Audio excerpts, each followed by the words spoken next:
ओम शांति शांति शांति ओम। मुस्लिम देश इंडोनेशिया के प्रेसिडेंट जो जमकर भरे मंच से भारत की तारीफ करते हैं, सनातन धर्म को अपनाने की बात कहते हैं, भारतीयों को गले लगाते हैं और पीएम मोदी के सामने खुद बोलते हैं कि उनका डीएनए भारतीय है। एक तरफ भारत से इतने अच्छे रिश्ते और साझेदारी, मगर चुपके से पाकिस्तान से इंडोनेशिया हथियारों की डील कर लेते हैं, जिसकी खबर बाहर आते ही हर कोई चौंक जाता है, क्योंकि इंडोनेशिया वो देश है जिसे भारत इंडो पैसिफिक में अपना भरोसेमंद पार्टनर मानता है, जिसके साथ $450 मिलियन का ब्रह्मोस मिसाइल सौदा अपने आखिरी मोड़ पर है।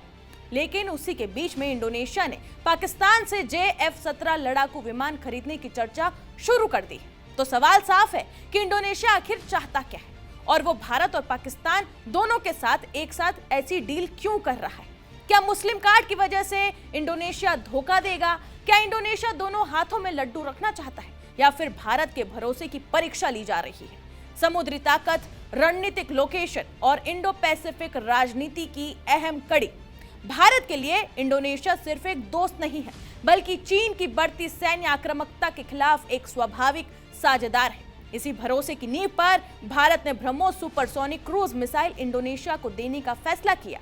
एक ऐसा हथियार जो दुश्मन को चेतावनी नहीं, सीधा संदेश देता है। लेकिन तभी इस्लामाबाद से एक तस्वीर सामने आ जाती है। इंडोनेशिया के रक्षा मंत्री शफरी और पाकिस्तान एयरफोर्स चीफ जहीर एक ही टेबल पर नजर आ रहे हैं।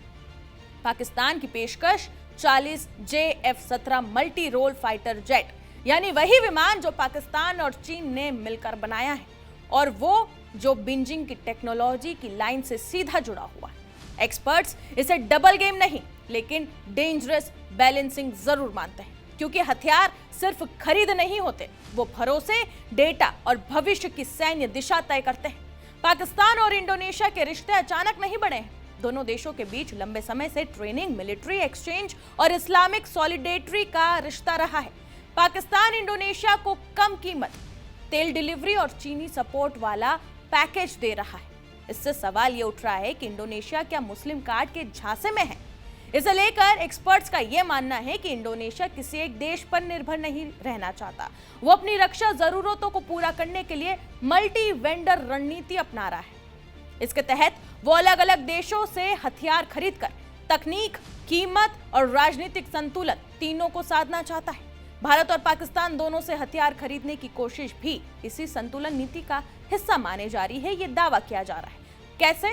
पहला, ब्रह्मोस जैसी मिसाइल इंडोनेशिया को समुद्री और तटीय सुरक्षा में बड़ी ताकत दे सकती है, खासकर दक्षिण चीन सागर के संदर्भ में। वहीं दूसरा, J-F-17 जैसा लड़ाकू विमान उसकी वायुसेना की संख्या बढ़ाने का सस्ता विकल्प हो सकता है। भारत के लिए ये टेंशन की बात क्यों है? इस पर एक्सपर्ट्स क्या मानते हैं, इसे आप कुछ इस तरीके से पॉइंट्स में समझिए। पहला, एक्सपर्ट्स का मानना है कि इंडोनेशिया का J-F-17 पर विचार ब्रह्मोस सौदे के बीच में गलत संकेत देता है। इससे साझेदारी पर असर पड़ सकता है। वो इसे न केवल द्विपक्षीय विश्वास को कमजोर करने वाला मानते हैं, बल्कि क्षेत्रीय सुरक्षा को जटिल बनाने वाला और गलत संकेत भेजने वाला कदम मानते हैं, खासकर ऐसे समय में जब विश्वसनीयता और साझा रणनीतिक हितों पर आधारित साझेदारी अत्यंत महत्वपूर्ण है। दूसरा, इंडोनेशिया का ये कदम भारत के लिए कूटनीतिक चुनौती पेश करता है, क्योंकि J-F-17 लड़ाकू विमान, जिसे चीन के सहयोग से विकसित किया गया है, पाकिस्तान की वायुसेना का एक प्रमुख हिस्सा है। ये बहुउद्देशीय लड़ाकू विमान है जिसे विभिन्न प्रकार के मिशनों के लिए इस्तेमाल किया जा सकता है। अगर इंडोनेशिया इस विमान को खरीदता है तो ये क्षेत्र में शक्ति संतुलन को प्रभावित कर सकता है।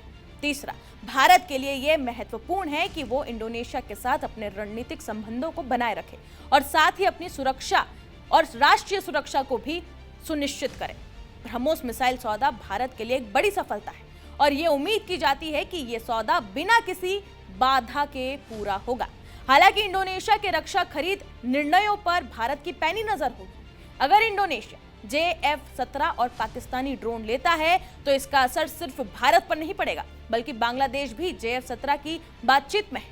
यानी पाकिस्तान चीन समर्थित विमानों को पूरा रीजन में पेश कर चुका है और यही भारत के लिए लंबी रणनीतिक चिंता है। तो कहानी साफ है, इंडोनेशिया किसी एक खेमे में नहीं जाना चाहता, लेकिन भारत ये जरूर देख रहा है कि भरोसे की रेखा कहां खींचती है।